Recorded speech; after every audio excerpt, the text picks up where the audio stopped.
This is The Warrior's Journey, a podcast designed to equip, inspire, and bridge the gap between military members, veterans, their families, and our communities. The Warrior's Journey is an interactive online community where warriors and their families can find resources and encouragement to navigate the unique challenges they face, and presents the message of faith as the path to finding wholeness in everyday life. For questions, resources, and to find ways to get involved, visit thewarriorsjourney.org. Everybody, welcome back to the Warrior's Journey podcast. Great to have you today, and again, back in studio. We're excited about the new studio here, and we've got a few of these under our belt. Looking forward to seeing how these episodes really play out for our American military members, veterans, and their families. So welcome. With us here in studio, we have a very special guest, one of my favorite guys in the whole world. I've known this guy for a long, long time, Dan Boever. Do you still call it Out of Sight Golf, or is it just Dan Boever Golf? You tell me. It's both. It's both. Nobody knows either, so it doesn't matter. Okay. So Dan serves as really an amazing brand ambassador for the Warrior's Journey, which has been huge for us. In fact, this gentleman is solely responsible for what I would say 50% plus of the network that we have been able to build outside of the state of Missouri into the national level and even into the international level. And so his efforts have been huge to us, and so Dan, you've been a great partner from the very beginning since 2016 when we launched publicly. So I just want to say, on air, thank you, and it's really great to have you in studio today. And we're going to talk about why the Warrior's Journey means, or why the Warrior's Journey is so important to you, and what makes it a thing that you're willing to do what you do for us. Because I know it's not the money. I know there's a lot. It has to do with a lot more, a lot of other different things. And so, yeah. So welcome. Well, thank you for the kind words. I believe you and I have been friends for a long time, haven't we? Yeah, since 1992, I want to say, or 92, 93. So yeah. What does that make it? 30 years, 30 plus years. So yeah, I'm not good at math. Yeah, that's 30 plus. It's been a while, and it's been a great experience. We've been able to partner on some things in the past, but this has by far, I think, been the most effective. I can say this for me personally, it's been the most effective thing that I've ever done in my life, and in helping people and wanting to serve. And again, you've been such a big part of that. So I would just be curious. I'll start the question by just saying, what is it about the American military? And you've got some pretty cool experiences long before the Warrior's Journey even came along that I think maybe solidified some of that in your heart and mind as it relates to why you care or are concerned to really bring care to our military. So I'd like to talk about that. Tell us about how you got exposed to it. Well, listen, I would say first and foremost, it's the longstanding history in my relationship with you. And so I'm gonna guess that people that come and sit in this chair, there'll be very few that have that kind of time frame. And so I'm hoping that other than my wife, probably zero. I mean, probably that. So yeah. I'm hoping that maybe we could show something. Boy. Is there something that could show on this board right here? This is proof. I brought proof. Oh boy. Who's this right down here? Oh my word. This is probably 94. Wow. Sometime in 94, 1995. Look at it. Look at young Kevin Weaver in the back there. There's Caleb there, and that's Keith, he's our Army Green Beret there as a little kid, and Jessica, right, that little daughter. Yep, you're holding my son. Yeah. Oh my goodness, that's crazy. Little camera work here. We've got a good shot of the 20-whatever-year-old Kevin Weaver. Thanks a lot there. Look at this kid. Thanks, Peanut Gallery. Look at this kid right there. Wow. Singer-songwriter. Now, were pastor. you taking this film? Are you behind the camera? I don't. Yeah, I think I was. It kind of looks like your work, so. I've never claimed to be a Spielberg. Here's what I want to know is Clay, your other son, you have a son, Clay. He's not in the video, so was he? I don't think you just leave him home? I don't think he was born yet, honestly. I think Clay's older than Justice, and Justice was in the video. He's born in 1994, so. Yeah. Okay. What year? What month of 94? March. Yeah. Justice was born in October. So okay. Justice is in that video, but Clay's anyway. I don't know. Maybe we left him at home. Yeah. Point is, wow, that's pretty cool. But I can't believe you have that footage. That's I don't even know what I was looking for, but I was thinking about our long-standing relationship, and so we've been friends forever. And when we met originally through church. Yep. You as a pastor, and we became close friends, and then you went away and left us all here, very sad for many, many years. And so when you came back, it was so great to reconnect with you and Cayenne, two of my favorite people in the world. And even if, when we were gone, I mean, you helped us with quite a few projects when we were out in Washington. You came and, did some things for us that were really impactful. Yeah, I don't remember that, but yeah. No, but I'm curious with you. You came back for another position. This organization wasn't even. Yeah, we did. It wasn't even around. What? No, for you.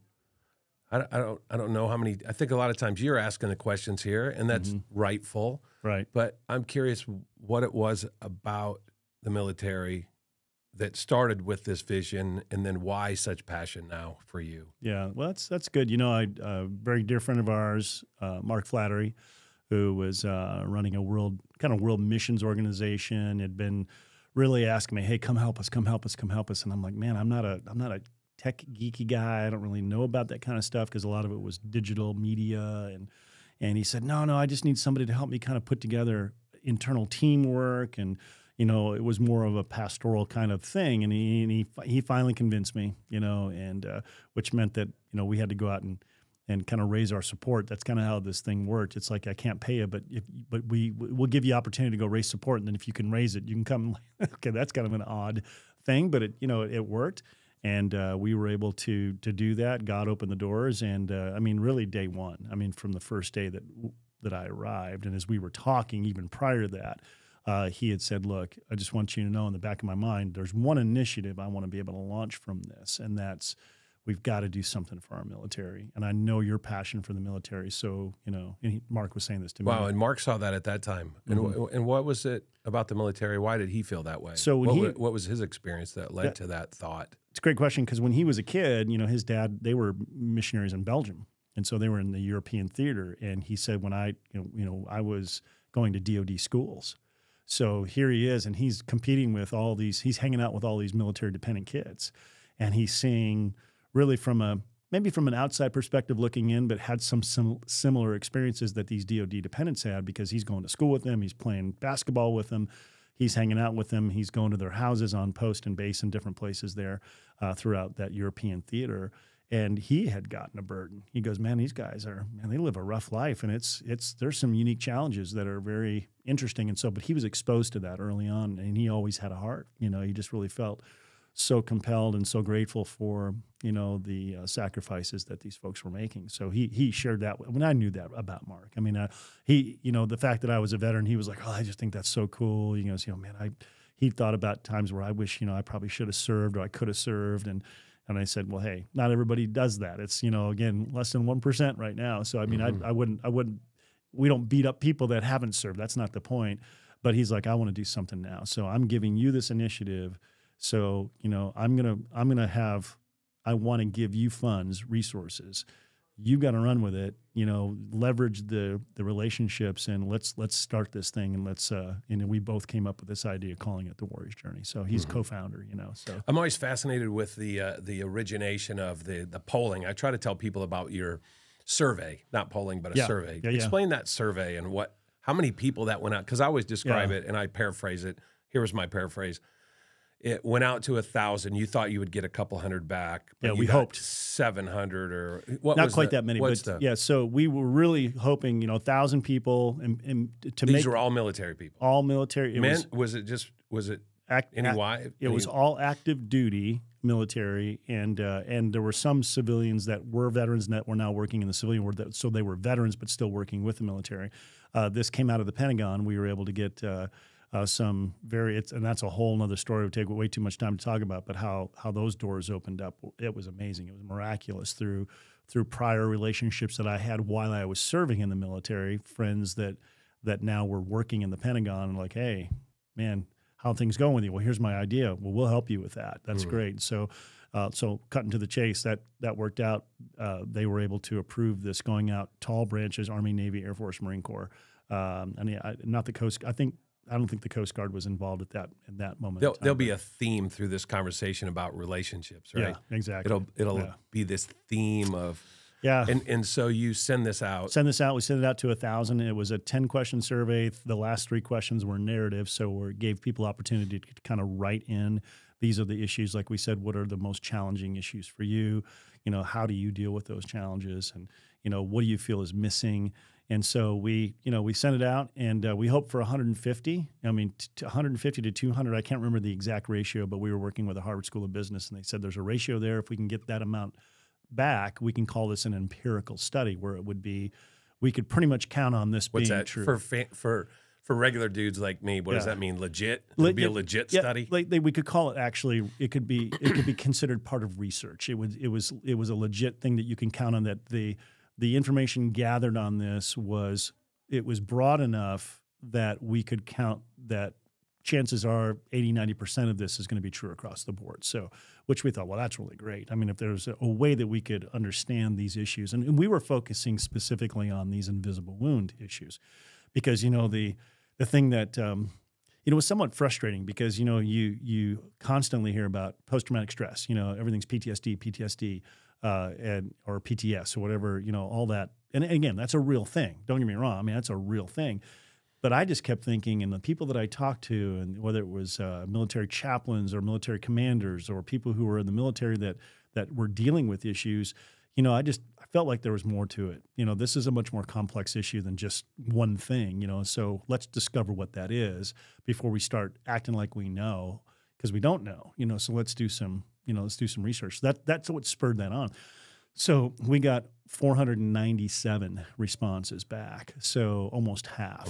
Yeah, it was, right at 50%. So that was. Did the Harvard people freak out over that? Yeah, they were pretty excited about it. And when we talked to them, they said, well, hey, this is what this is going to cost. And of course, those responses, those narratives, I had stacks of paper. I'm just looking at that going, wow, there's a lot of information. I'm breezing through it like I don't know. How do you assimilate this data? How do you put it together? How do you make sense of it? And so this is what they do, right? So they were coming back saying, hey, this is it was gonna be about $20,000 to $25,000 for their team to actually. You know that going in? Did you have a dollar amount going in? No, we just knew that they were interested. So we thought, well, this is great. I just didn't do my homework on that. And I thought, hey, well, this would be great. And we get in there, and I'm like, oh yeah, this is going to cost something. And then, that all ready, fire, aim. yeah, exactly. Pretty much. It's more like fire, right. adjust. It's kind of like what we were doing. Follow the tracers. And so when we got into this thing, they were like, okay, great. I'm hanging up the phone going, oh man, I got to figure out how to raise this money. We really need to do this. And then they called back a day. I think it was the next day, if I remember right. It was within 48 hours. Hey, we've been thinking about this, and we need to charge you something, but instead of this amount, because we don't often get to do things with the military. We think this is an important project. Wow. So it only ended up costing us about $300. So no way. Yeah. So they charged us basically what they would charge per hour. They charged us 1 hour. Yeah. So that was really kind of them. And what was their big takeaway that they relayed to you? Yeah, they did. Well, and let me ask you this. Mm-hmm. There's obviously a lot of service organizations who support military. So for you to even go out in this endeavor, I've heard you talk about numbers, but I don't remember what those numbers are. How many thousands of organizations? So people want to support. Like 42,000 veteran service organizations. Now, out of that 42,000, I would say there's a large percentage that don't necessarily do a whole lot. I'm not judging or bashing but there are some organizations that are just unbelievable in the return on investment that they're what they're raising. And we're talking mostly about nonprofits too. That sector. Yeah. So you had to know there was a bunch, and you had to know there's good organizations, of course, but yet you still kind of pressed on. Yeah, because no one was addressing these issues. It just seemed like we're talking about catastrophic wound care, which is great. Houses, places for these guys to live, college tuition, all that. It's great. Folds of Honor, great organization. Tunnels to Towers. Frank Siller. I love that guy. I love what they're doing. Troops First Foundation. Yeah, amazing. Yeah. Rick Kell. They're amazing people, and they're doing amazing things. And even Rick Kell, what he does for this warrior call thing, it's similar. We knew that was an important part of this process, but we wanted to address directly, though, the complexity of invisible wounds. We're not experts by any means, but we probably are one of the few organizations out there that have actually focused on this issue and maybe tried to discover what those are, and then try to pinpoint how to not manage, because that's the other side of the coin. A lot of these organizations, and I'll mention the VA, And because I love the VA, I love the care that I get from the VA. I love the benefits that they have for veterans. The process and getting that's kind of arduous. And I mean, everybody that works at the VA will tell you that. And it's like, you roll your eyes. One of the things that we've done is offered VA services. We have veteran service officers that assist us, helping guys get that. So that opens the door for us to talk to them about, hey, what's going on in here? You got frustration issues, anger. There's, do you feel like you're as healthy or healthier now than you were prior to your military experience? And 99% of the time, the answer is always no. It's because of that experience. It either exacerbated an issue that I never really took care of, or, it just created some things that are unique that I don't even know how to process. So if we could understand what those things are a little bit more in detail, and then come back and address those things to not manage, but to find hope and healing through that. How do you learn to thrive in spite of those things, or to find, so so back to the data that they gave you was what? Yeah, so we came up. They took all these pages and all these surveys, and they said, "Hey, here's what we feel out of this. We've identified 12 unique challenges that we feel like are consistently across the board." And are probably the top challenges. No, it's not exhaustive. There are other challenges that are involved, but these would be the baseline challenges. And so they gave us this list. Post-traumatic stress. So people like me would think PTSD would be number one. Right. And it was number 10, relatively. I think there'd be people watching who go, no, that's not possible. Yeah, and it was. I mean, we have other areas that were much more. In fact, what I would tell you, what we've learned is these other areas that are listed, 1 through 9, until you get to 10, in many ways contribute to post-traumatic stress, because those things weren't taken care of. It only adds to the trouble. I think post-traumatic stress is that one thing that's just easy to hang your hat on. It's just easy to identify, or we misidentify. For instance, the term moral injury, which is, in the top 5. I had some idea of kind of what that was like because of my conversations, not only with like my nephew, who was a Marine Corps, still in the Marine Corps, and was in Fallujah in 2004, and had gone through quite a bit, went back in 2006 as a Marine sniper, and, comes back, and we're just having conversations, and I'm just listening to him, and I'm learning. I'm learning some of those challenges. And I'm watching my own boys is what they're seeing, what they're experiencing, what I'm hearing from them as they're watching other guys that they're working with, even the other troops that they have to manage, and what the challenges that they're all going through, realizing that, this is pretty You're complex. talking about these are people who with a moral compass. Who have to go do things that go way against that. And so that affects them and it does. Injures them. It does, but long term. But most organizations will say, well, you have PTSD. So they're treating PTSD, but it's not. It's actually moral injury, which is a completely different issue. And there's even what we call spiritual injury, something that is really affects your ability to potentially make decisions about what you end up believing, what values, what not just your faith, but that's a core of it. That's a foundation. But how does that affect the values that you decide to live by and the behaviors that you decide to express? I mean, that's all core to who we are, and identity was another one. And so we're putting all this together like, wow, this is pretty. It's not complicated. It's just complex. And if we can line up the complexity of it and say, okay, boom, boom, boom, boom, here are these areas, some of these overlap. If you take care of this, well, that affects this. And we're learning, we're in this kind of experimental mode these last, 10 years, but we've learned a lot. And in that learning, we've been able to help people. And what was number 1 on that list? I think that would be isolation. Yeah, number 1. And it's funny because and define what maybe that meant to you then and what it means to you now. How many years in? 8 years in? Yeah, that's a good question. Yeah, well, almost. Yeah, well, 2015 is when we really started. Almost 10 years. Almost 10 years. So yeah, isolation. You'll think, well, it just means when you pull yourself away from people. But what we didn't realize is there are a lot of people who live socially active lives, who are very much active in their career, maybe looking on the outside pretty squared away, and then the next thing you know, we hear, they took their life. Like, whoa, what is going on? I mean, no outward signs, but there was a war that was raging. There was an internal isolation because they were not allowing the turmoil or the trauma or the questions or whatever was inside.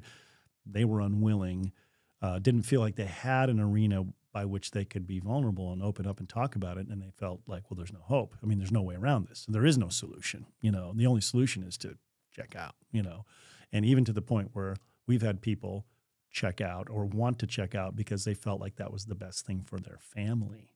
I've become a burden, I no longer am engaging. And so the best thing for me to do is sacrifice my own life so everybody else can be happy. I'll give them a way out.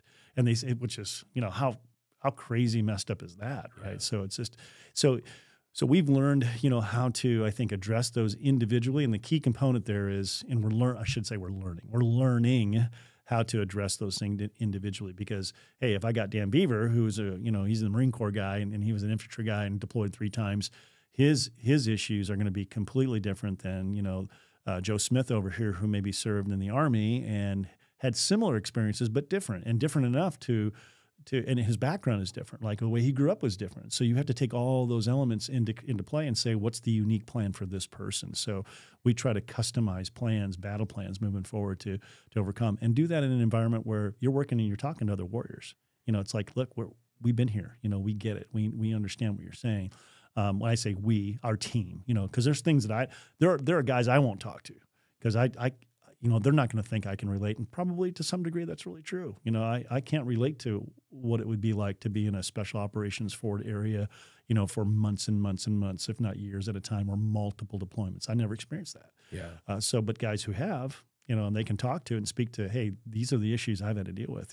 It's pretty huge. I watched a movie the other night. I think it was called Mending the Line. Have you seen this movie? I've heard of it. Yes. Was it a Marine Corps? Yep. Yeah. I have seen it. Yeah, it's been a while. The main character got hurt and had trauma in Afghanistan and came back and was working through the VA. And he was sitting in a group setting because they said he needed to go to group therapy. And he kept, it was his first day there, and he was explaining what was going on or what happened and the guy leading the group he would give out, because the military's very famous for acronyms. Yeah. And he would throw out an acronym, and the guy would be like, and then he would have to explain it. And about the 4th one in, the other guys sitting around were laughing. And about the 5th one in, the guy said, "Where did you serve?"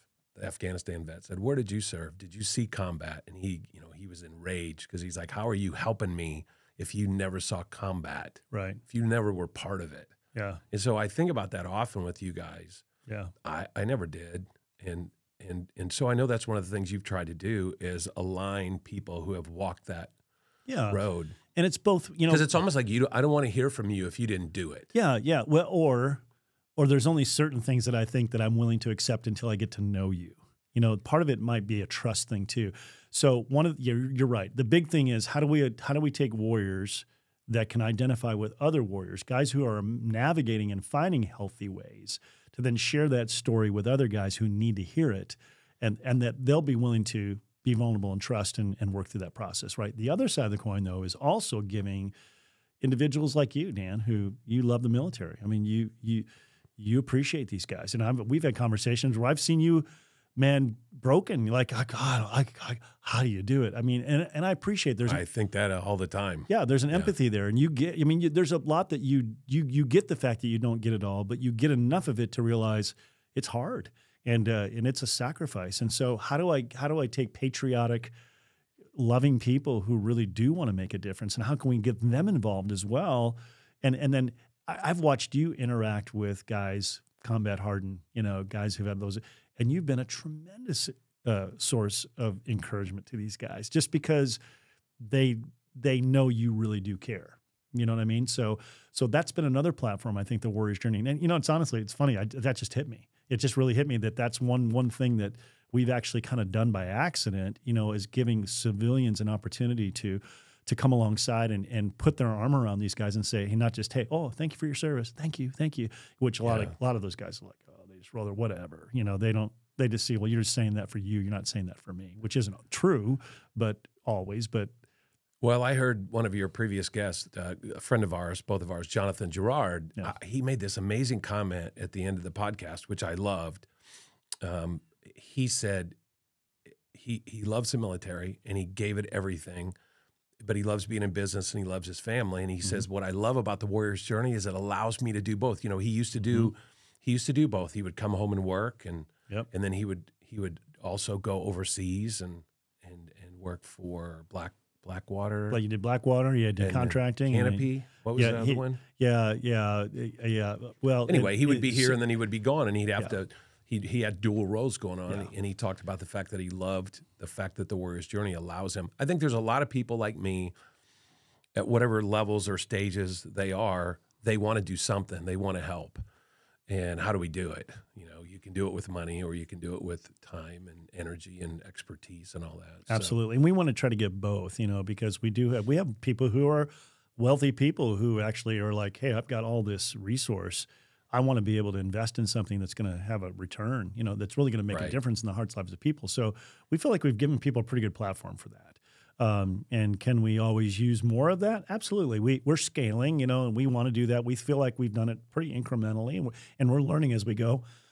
So one of the things like yesterday, you know, we've had some great conversations with the VA these last couple of weeks, especially. They're starting to recognize some of the success that we have been able to experience. And we don't think it's us. We really think it's the Warriors that have put themselves out there and have become vulnerable. It's created this environment where now we're close to 2,100 interventions, and we've only lost one person. You know, we did lose someone about a month ago, our first one. You know, so which hits hard because you know, but I'm thankful. I mean, the VA success rate's between 18 and 20%. You know, so that means that 80 to 82 people are not.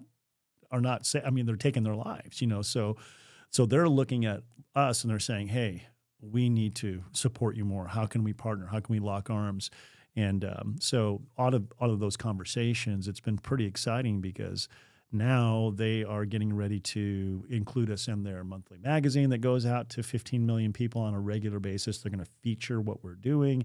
That one guy told us last week, said, hey, I need you guys to be ready because we've been known to crash websites from some of these organizations that we begin to highlight. So you're going to get a lot busier. You know, and honestly, a year ago, we weren't ready for that. But we think we are now, you know, because we have some things that we've been setting in place, building and adding to our connector system. Our case management system is now, you know, starting to really do well, and we're developing that as we go. We feel like we're building the plane as we're flying it, you know.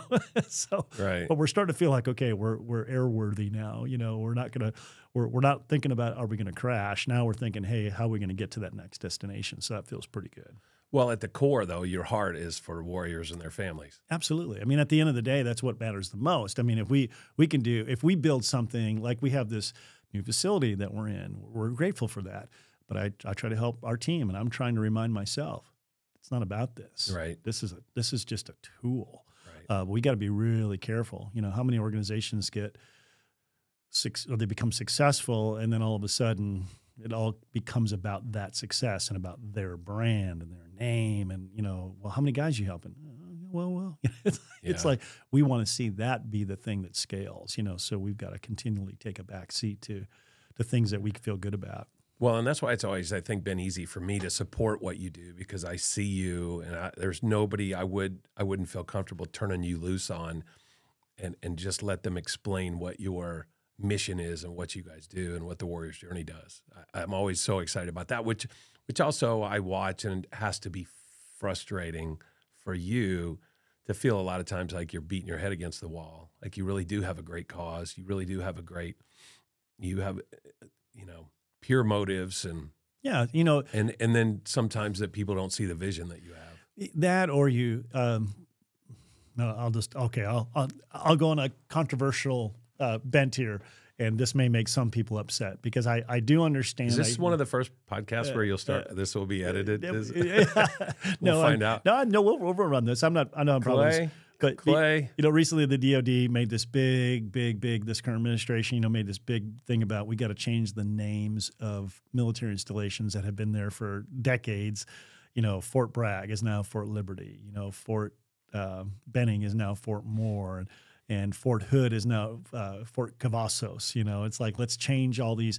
And it was all about diversity, equity, and inclusion. It's all about, which, look, everybody to me is important. Every single person. Right. I don't care who you are. I don't care what your background is. So just make sure we get that clear right now. We service everybody. We don't make designations, and we don't discriminate on that at all, ever.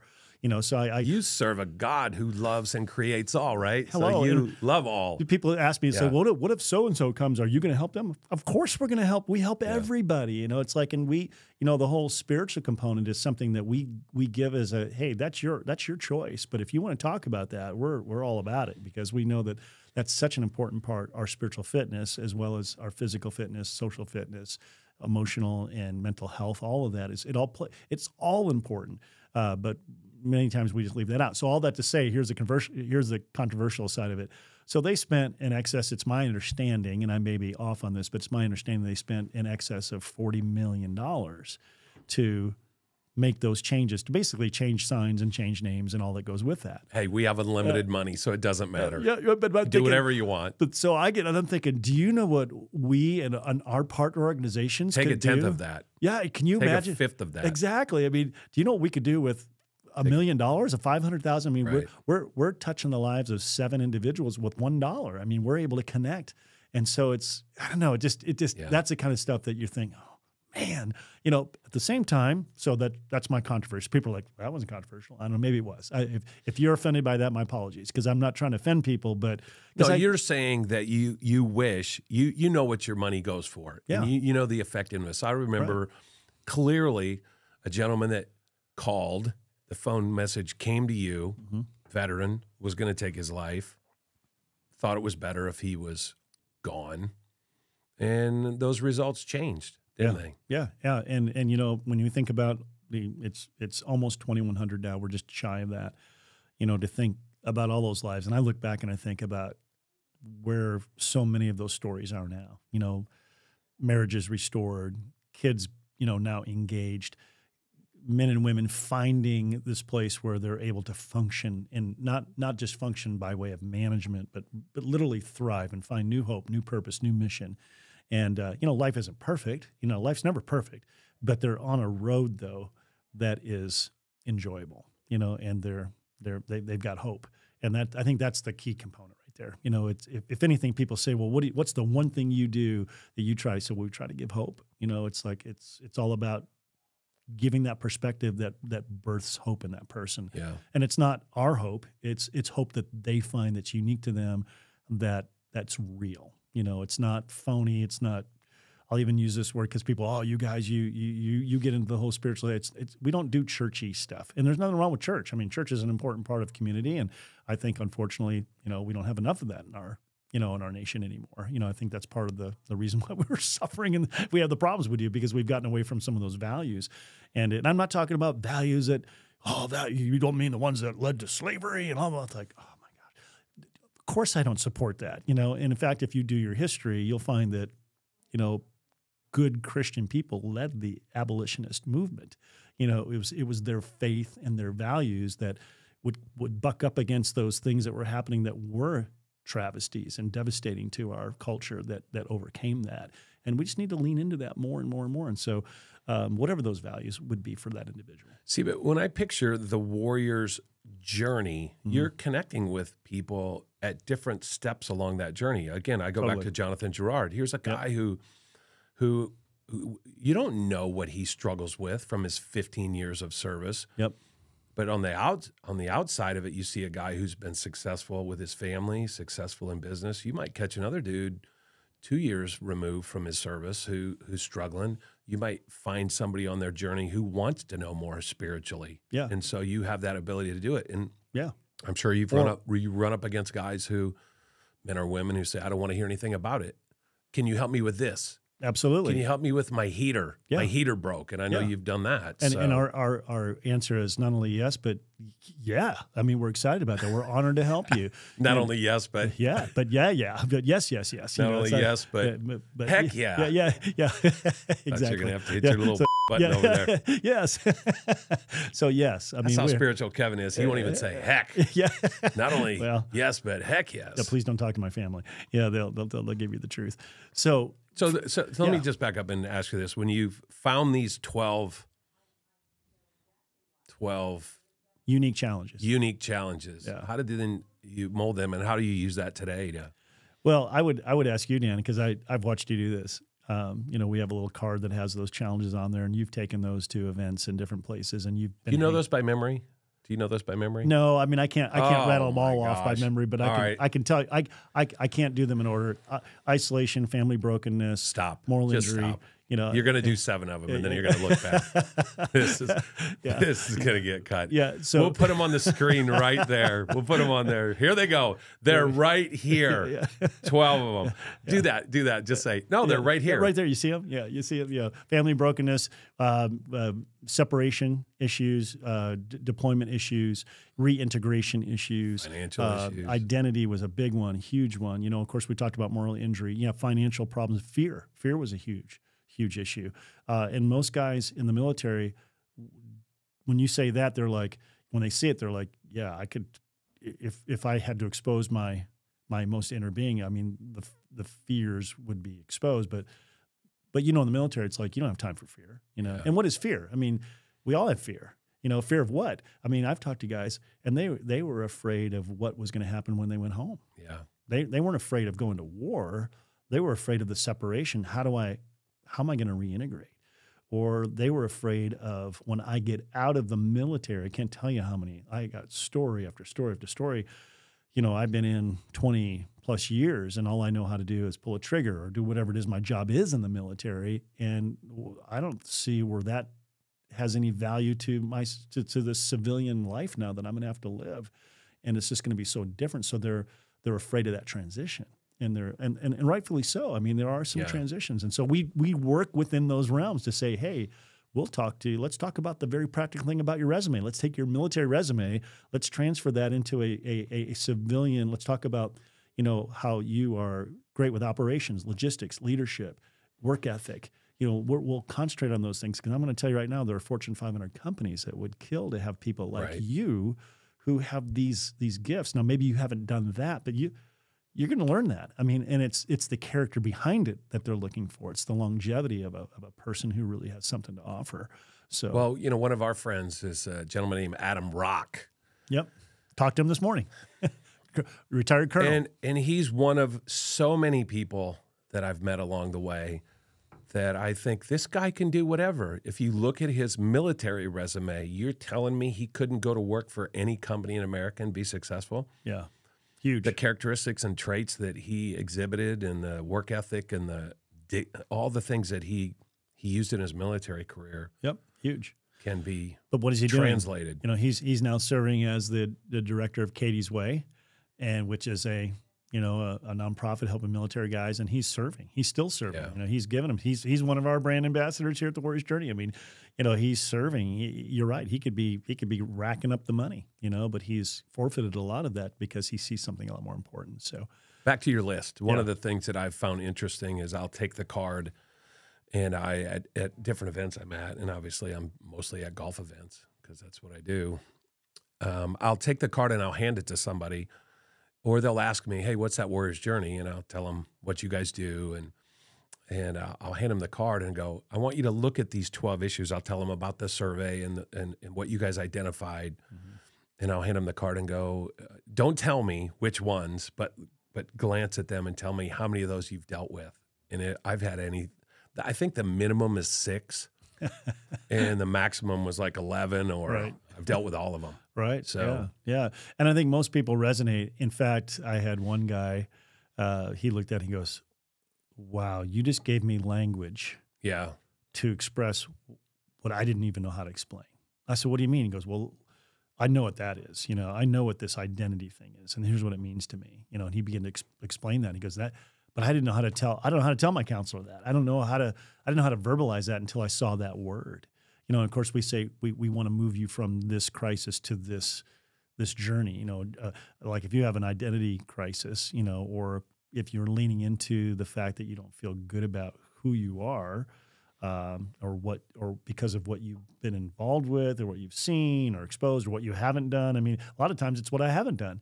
You know, I see all my soldier buddies, or, you know, my combat guys, you know, I was just a support guy. I was, you know, and their identity, it's like this self-defeating kind of thing. And it's like, whoa, time out. These guys wouldn't have been able to do their job if you didn't do your job. And I know that it's not maybe as glamorous or sexy, but, you know, hey, it's important, and so we're dealing with all these different kinds of variables. It's well, and crazy. you and Jonathan talked about the fact that for 15 years he had important things he was doing, and then he got out in the real world, and listen, when I played professional baseball, for the whole time I was in college and professionally, 7 years of the minor leagues, I wasn't Dan Boever. I was Dan Boever, the baseball player. That's what people would say. Yeah, that's what you were. You're Dan Boever, the baseball player. Yeah. And so that identity thing isn't just a military deal. It's whatever. If you've been part of something, and then I played 7 years, and all of a sudden I'm out, and my whole world was surrounded by and it was baseball. Yep. And so how do you deal with that when you get out? How do you go back into the regular world? And for those guys, one of the things I miss most about sports is that team aspect and being part of a team. Yeah, yeah. Well, being in a locker room, and you hear that from a lot of people. That's your community. That was my community. Yeah, it was huge, and it was very probably close-knit. And, man, there's something about that that's so powerful against the issue of isolation. I mean, it doesn't mean you couldn't be isolated, but you're going to be a whole lot less isolated if you're with a bunch of other guys that you're in there together, doing something together, and you're working through the goods, the highs, the lows, and all of that. It's really important. And on the identity side of things, and I think, Dan, you could relate to this because of your own faith story, what we found is, because people ask, well, we're really, come on. I mean, spirituality, whether it's Christianity or, faith, I mean, this whole idea of faith, people just look at me and say, come on. I mean, how does that really, really matter? I said, well, I think that probably one of the biggest issues is the issue of identity. Because if I can identify myself outside of myself, where I don't have to take responsibility for what happens to me, if I lean on or release responsibility to one who created me, and that creator has a mission and a plan for my life that's good, and you're saying that if I just lean into that and discover what that is, that in and of itself is I get to partner with a powerful, all-powerful being to guide my life. And if I can come to a place where I can believe the truth of that, that's a game changer. That changes everything. And so now my identity is in, I'm God's. God has a plan for me. And I don't deserve it. And I don't understand why he would even, talk about the things that I feel like, I'm not worthy.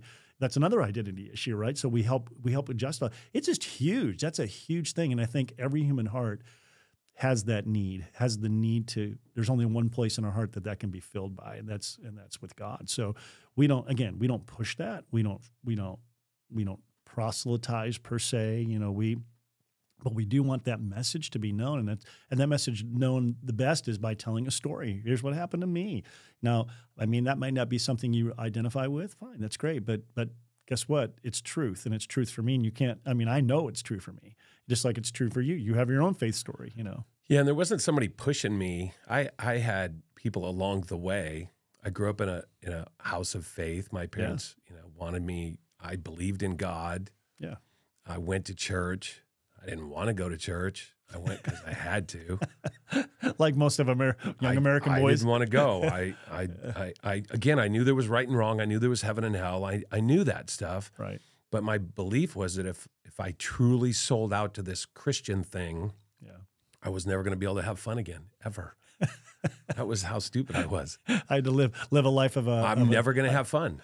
I don't want to go to Africa. Right. I don't want to be a missionary. Yeah. That's all coming. Didn't want to be a priest. Definitely didn't. I didn't want any of that. I didn't want to be a priest or a pastor or a rabbi. I didn't want to be a rabbi. I didn't want to be any of it. But there were people along the way, godly people, who gave me information, gave me encouragement. And at a certain point for me, it was an apartment in Lincoln, Nebraska, at one of the lowest points in my life in my early 20s. I had chased baseball, and I had torn my ligament earlier in the summer. If you back up a couple months prior to that, I was sitting at a FCA banquet, Fellowship of Christian Athletes banquet, that Lou Holtz was speaking. The only reason I went was because the guy had credibility with me. He had been an umpire in my high school career. And he said, hey, you'll get steak and free food and get to listen to Lou Holtz. And I don't remember a thing Lou Holtz said, but I remember a little wide receiver for Nebraska football when they won every game at that point in their history. He said, whatever's the most important thing in your life, that's your God. If it's money, if it's women, if it's sports, whatever. And I'm eating my steak, and I don't really care what he's saying. He spoke for 2 minutes. Whatever's the most important thing in your life, that's your God. And baseball, that became very evident several months later after winning a game. I knocked in the winning run. I jumped up to give a high five. Everybody was celebrating, and I came down and I tore ligaments in my knee. And I'm laying in my bed, and my knee is massive. Ultimately, I would find out I tore that ligament. And that was the end of your career. It wasn't the end of it, but I laid in that bed, and that young wide receiver's voice kept coming back to me. Whatever's the most important thing in your life, that's your God. That's your God. That's your God. And I'm thinking that baseball is a pretty bad God because it can be over. Right. Everything I had done to that point was dedicated. Everything from the time I was 10 or 12 years old. Yeah, it's not forever. And there I was later that winter, recovering, and somebody who 4 or 5 years earlier had given me a book called Power for Living. And the only reason I looked at it, there was testimonies from 6 or 7 people up front, and they were athletes and business people. So I read these testimonies, and I'm like, well, these people are pretty cool. Yeah, they're like normal. They're pretty cool. So these, they can't be total losers. And then there were things I read that said, I'm tired of living my life my own way, and that was it. Yeah. And so nobody forced me into that decision, just like I don't feel like you guys force something, but you're going to find people along the way. And for me, it was, yeah, I am tired of living my life my own way. Yeah. And I do want to accept this gospel, and I do want to accept Jesus. Yeah, yeah. And I do, and there were no angels and there were no trumpets, and my life didn't change automatically. But over the course of time, there's been, drastic changes. But when I said earlier, you're going to find people along the way, there'll be people looking for that. Yeah.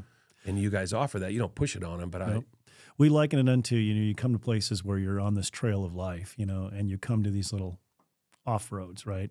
And you have to ask yourself, is this trail leading me to some place that's good? Is it helpful? Is it constructive? Or is it a trail that just keeps bringing more and more challenge to the degree that I'm overwhelmed? And what we're saying is, well, hey, here's a trail. Well, that trail looks pretty narrow, or that trail leads to a place I can't see around. It's like, well, what do you got to lose if you start to explore that a little bit? It's not that you can't come back. You can always come back to this other trail. But you can always come back to being miserable. Yeah, exactly. But exactly. So have you even just considered? And this is about you. You have to make a decision. Does this fit?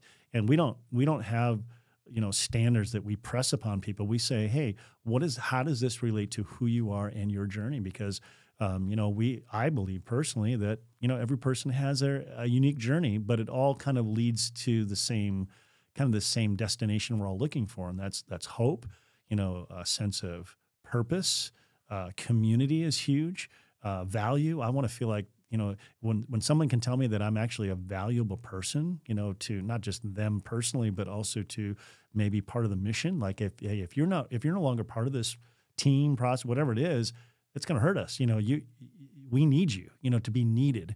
That's a human thing. That's like, and a lot of these veterans, they don't feel that. They don't feel valued anymore. They feel discarded. They go from doing very important work where they're needed and called on. And while they're young, right? While they're really young. And then they have the rest of their lives to basically sit in the shadows. And we're like, no, that is not the plan.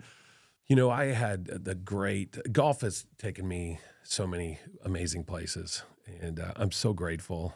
I mean, nobody dreams about having a golf entertainment company or being a golf entertainer, right? Whatever that means. I don't even know what that means, but nobody thinks about that when they're a kid. And it just came out of nowhere. It's a pretty niche world.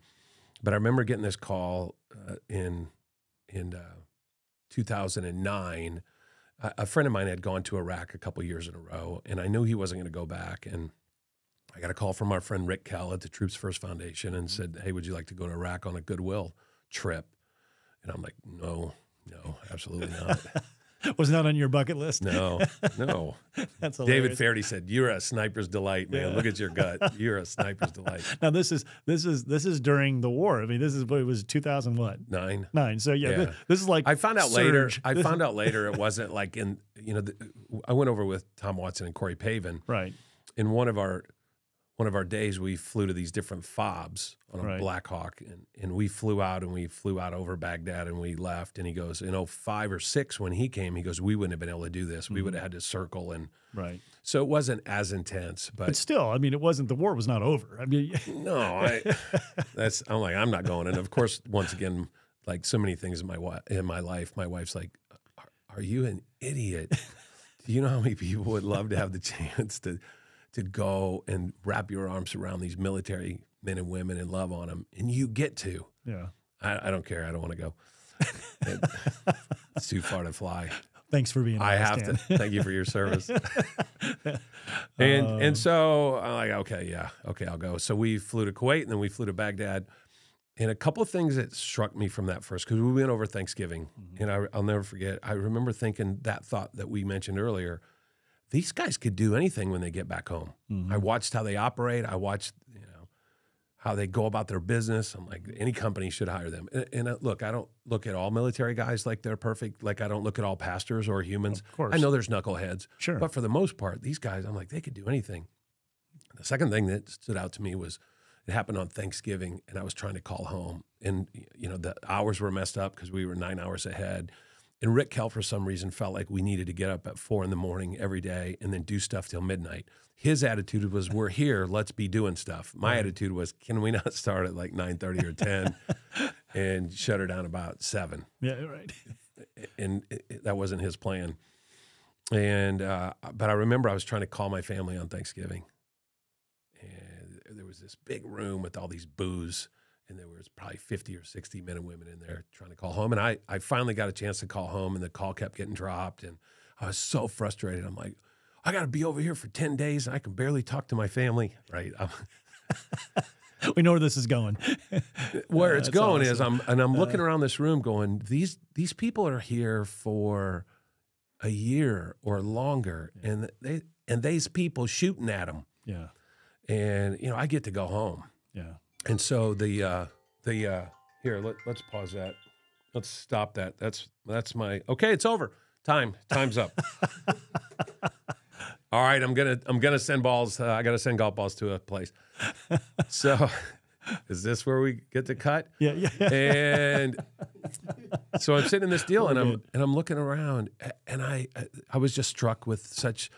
I've traveled my whole life. I've been away from my family. I travel 150, 160 days a year. It's a lot for some, not much for others. Right. And I'm looking at the sacrifice of the men and women who are gone for that length of time. With no guarantee that they're going to come home. With no guarantee that they're going to come home. And a guarantee that they will come home different. And a guarantee that they will. And so it really, really hit me in the face. I always knew that, but it was up close and personal. Sure. And then I remember we got to go. Here I am. I'm an Iowa boy. I remember sitting on a C-130 flying over Iraq going, how am I on a C-130 with Tom Watson and Corey Pavin? What's happening here? Right. And, they would just drop us someplace and we would hit golf balls. And mostly we would hit them at one of Saddam's palaces. We would hit balls at the Al Fall Palace, and we would hit them here, and we could just love on people and make them laugh and awesome. And the next year I got a chance I got this call, and it was at a certain point, and I'm like, oh, that's going to be Rick Kell, and he's going to ask me to go somewhere, and I'm going to say no.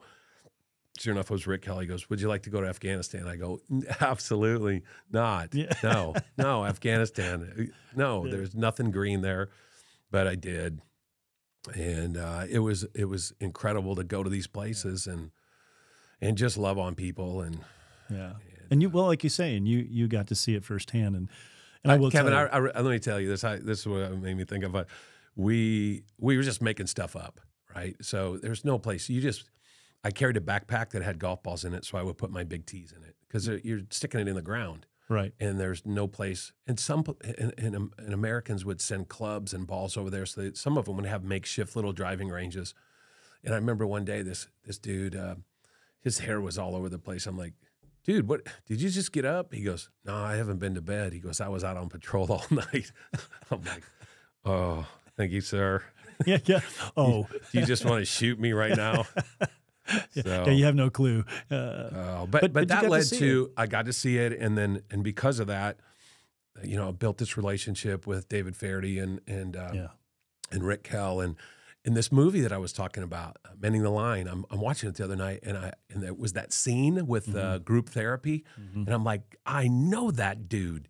And there's a guy in the scene, a guy named Saul Martinez. Really? And met him at one of David Faraday's IEDs events in Chevy Chase, Maryland. And Wow. I haven't talked to him for years, but there he was. And you'll see a picture right now of and to me, it's what I love most about being with these cats. Yeah. Is just loving on them and trying to convey from the heart the best I can. Listen, I so appreciate you, not just you, but your family, because I know if they're gone, their families are suffering and struggling as well. And so that's the one thing I love about what you guys do. And did you have that from the beginning where you knew you were going to focus on spouses as well? I say wives because I know there's families. It's mostly men. It's families. It's not just spouses, but there's nothing for parents, or grandparents or brothers, sisters. I mean, these folks, they struggle too. And especially if someone's lost, you get these Gold Star families, and people think about the wife, and they should. I mean, that's pretty rough. The wife or the husband, that's left alone, but there's a mom and dad involved too, and there's brothers and sisters involved, and it's devastating. They carry this, and like anything about that? Yeah, well, I'll go ahead and say it. I'll say it. Kevin Weaver has 2 sons that are currently serving, and I watch Kevin and Cayenne, and I think to myself, knowing that your kids are in harm's way. So I see it. And it made me think of a question. How do people like me who don't have kids who serve, didn't lose anybody, how do you encourage people like me or us to be more engaged? Because I know you're living it. Yeah. It's every day for you. It's funny. I'll be honest with you too. I don't know, Dan, that my expectations are pretty low on that, because until my boys were serving, quite honestly, I didn't think about it either, until all of a sudden now it's hitting me between the eyes when they're both, going off doing deployments, or they're in training. Because, there are a lot of guys that get hurt or lose their lives just by training. I mean, it's an environment that's not always, safe. And we're not called to be safe. That's not really the issue. And so when it hit me, I'm like, I was convicted too. Like, hey, this is something I'm dealing with, but it's also something we need to be more sensitive to. And so it was good. It was really good for me to think, I haven't thought about moms and dads or brothers and sisters or even the spouses for that matter. It's like, oh yeah, they're deployed, and I'm always thinking about the warrior, the guy that's down there or the gal that's down there doing that downrange. But there's a whole nother war going on back home. And we felt right up front that we want to address that issue too, and not just allow services, programs, and resources to be for the guys and gals that are downrange, but or that are the warriors. So when we say warrior's journey, I talk to so many spouses. Well, I'm not the warrior; it's my husband. No. You're a warrior family. Well, you get to see firsthand because your sons, and you know better than I. But tell me just a couple of examples of deployment times, and they both have kids, right? Yeah. And so these are moments they'll never get back. Yeah. These are activities they'll never be at. And so when I think about that sacrifice, I mean what's some examples of time away for your kids? Yeah, watching my grandkids, and birthdays and holidays, and and them, sometimes they have questions. I mean, they're troopers. I mean, to be a part and to watch them, man, I miss my dad. I miss him, and I'm like, well, hey, he's out there really making a difference, and you're proud of him though, right? And like, yeah, I miss my dad. It's like they're not putting it when you're 2, 3, 4, 5 years old. I mean, that's whatever. They don't care about patriotism per se. Right. They're just living the reality that they're not there, and so it's just you carry that. Now, does that not mean and again, we've got some pretty amazing spouses. Some 2 daughter-in-laws that have, I think, weathered a lot, through this process. And it just takes that very special person to say, I'm in this and I'm committed to it. I've got to be committed to my spouse in their efforts, but I also have to navigate. And I don't know, it's one of those things, again, different for everybody. And not everybody is in a position where they're in, more harm's way than others.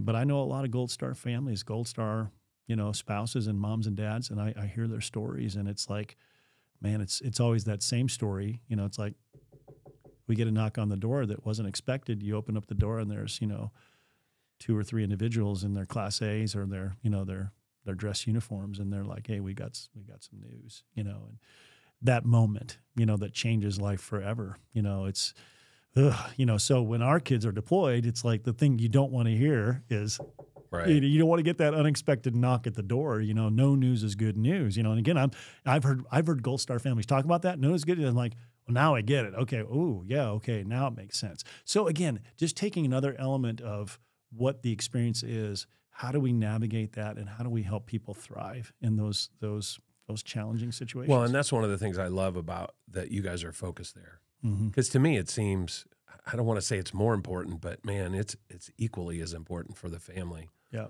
it is. It is because they come home and they still have to function. And, the family is forever, right? I mean, that's the idea. And the military is not conducive. I mean, the military doesn't really care about. Let me just make the statement. The military's mission is not to invest in your family. The military's mission is to use you to every possibility they can to make sure that we can fight and win wars. I mean, that's the mission. So, if the military wanted you to have a family, they would have issued you one. Now do they offer help for families? Absolutely. It doesn't mean that they're callous, but it's not their mission. And so that's where we get to step in and say we can come alongside and offer those things. And so to me, it's an honor and a privilege. So I know we're running out of time here. I want to give us, before we run out of time, because I do want to give you this moment as we wrap this up here, Dan. So tell me, if you would, if considering the platform that we have and the many thousands of people that potentially will watch this podcast, again, another platform, maybe think of it like I'm in front of I don't have a golf club in your hand right now, but if you wanted to just, what would you say? I always want to give this opportunity to our guests. What would you want them to know from your heart? Hey, this is my message to you. This is what I, appreciate or whatever. What would you want to say to our military community? Well, that they're loved, number one, and the reason I know my wife and I support you guys and love you guys is because I know your heart is with what's going on with them, and it doesn't matter the struggle, it doesn't matter where they're at in life, doesn't matter who they are, where they're at. That I feel like money that we've been blessed with that we can donate back into your programs are going to be put to good use. Mm-hmm. And so, I never did. My dad served for a short time. So there's that, but I didn't, so I don't know what that's like. You're serving now, though. Yeah, listen, I get to hit golf balls. Yeah, but I hit golf balls. I don't know too many other golf pros that went to Iraq or Afghanistan. So, I mean, that's, that's good. Lean into that. That's cool. That's cool that you were willing to do that. And I know that guys, when they hear that, will appreciate that. It's been fun. My sports career has always been about relationships. Yep. For me, sports has always been that, whether it's hanging out with fans at minor league cities or teammates or people involved in sports. It's always been about relationships. So it's been fun to be able to parlay some of those relationships and introduce people that are now connected with you guys and love you guys. And I know, from a fundraising standpoint, I know you have a big event coming up. Yep. Your gala coming up. Mm-hmm. We have time for that or no? Yeah, sure. Yeah. Explain where your funds come from. You get all kinds of government grants and no, not too many donors, and most of our resources come from. You do need resources. We do, right? Corporate partnerships. We have a lot of corporate partnerships, which are great. Individuals, businesses, churches. Some government contracts. We are a DOD contractor, so the Department of Defense will hire us to come do workshops. But usually those contracts are just paying for what it costs for us to do it. So we're not walking away with like some big profit margin there to put back into programs. So you're spending the time and the energy, but you're not making any money on it to invest. But you're doing what you want to do. Exactly. And the good part is, and we're not having to raise that money to go do that. So they're helping to cover those costs, which is great. So then that always, we so appreciative of that, but, and even just folks that come alongside. We had a recent donor. We have a phase 2 in our building here. We want to create some instructional space so that we can do ongoing workshops right here locally. And we're going to be using this as a test bed for us to develop more resources and programs. And we have about a $350,000 addition that we need to do to this property. And we have one family that, for some reason, God put it on their heart, and they came and they wanted to know more about it. Their brother was a Vietnam veteran.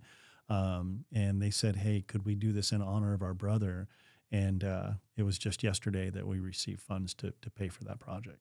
I mean, I don't even have words. I mean, that's to me, that has not. I mean, it's crazy. It was miraculous, you know. And so we're just living that life of, hey, when that comes in, we're going to do our very best to be good stewards of that. And now we get to put together now a new part of our process. We know it's going to be life changing for a lot of people, and so excited about that.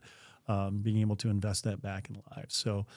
Yeah, it's all good, and because you could use about 10 more people. Yeah, we could, You could use 10 or 15 more people. We need some. You know, we're always running a little too thin, but but again, but that'll come. It is coming. You know, it's developing, and so all that to say that we just appreciate. I mean, because of your willingness to take that name and share this story with folks that you get to rub shoulders with. I can't tell you how many people that we have in our corner because you introduced us to them. So.